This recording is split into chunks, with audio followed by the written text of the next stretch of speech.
పూర్తి వివరాలని త్వరగా గ్యాదర్ చేయండి. అవును సార్. పోస్ట్ మార్టం రిపోర్ట్ త్వరగా వచ్చి ఏర్పాటు చేయండి. ఈ చుట్టుపక్కల మనుషుల దగ్గర ఇంకా వివరాలు ఏమైనా దొరుకుతాయేమో త్వరగా గ్యాదర్ చేయండి. Okay sir. చూడండి, 2 రోజులు మీరు పూర్తిగా విశ్రాంతి తీసుకోవాలి. అలాగే డాక్టర్. రేపు ఉదయం వస్తాను.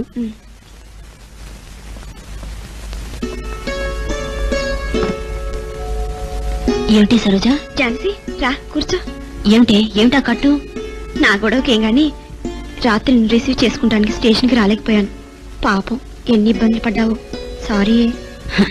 మన మధ్య సారీలేంటే అసలు ఇంతకీ ఏం జరిగింది? రాత్రి ఎలక్ట్రిక్ ట్రైన్ లో వస్తుంటే ఎవడో దొంగ నా నెక్లెస్ లాగాడే. ఒక దొంగే కదా అని వాడి గట్టిగా పట్టుకున్నాను.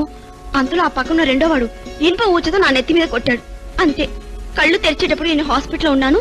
నా మెల్లో నెక్లెస్ లేదు. నేను అనుకున్నాను ఏదో జరుగుంటుంది కాబట్టి నువ్వు స్టేషన్కి రాలేదని. అక్కడి నుంచి ఫోన్ చేశాను.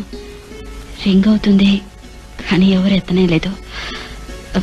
ఇంతకీ నువ్వు పోలీసులు రిపోర్ట్ చేసావా? రిపోర్ట్ ఇవ్వడంలో మళ్ళీ ఇలా చేశాను అనుకున్నావేంటి? 2-3 ఇన్స్పెక్టర్ నిలబెట్టి నా నెక్లెస్ దొరక్కపోతే ఈ కేసుని ఇండియా ప్రైమ్ మినిస్టర్ వరకు తీసుకువెళ్తానని మా మహిళా మండలి తరఫున వార్నింగ్ ఇచ్చొచ్చాను. నువ్వు నిజంగా అంతటిదానివే. అందుకే పెళ్లి చేసుకోకుండా ఏ తోడు లేకుండా ఈ మహానగరంలో అంత ధైర్యంగా బ్రతకగలుగుతున్నావు. లేకపోతే ఆడది బ్రతకడానికి లక్షలు కట్నం ఇచ్చి మొగుడినే కాపలావని తెచ్చుకోమంటావా?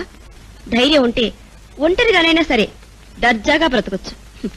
సరే గాని నువ్వు స్నానం చేసి టిఫిన్ చెయ్యి. అలా మహిళా మండలి దాకా వెళ్ళొద్దాం. మహిళా మండలి కాదు కానీ నేను వెంటనే వెళ్ళి నా ఉద్యోగంలో జాయిన్ అవ్వాలి.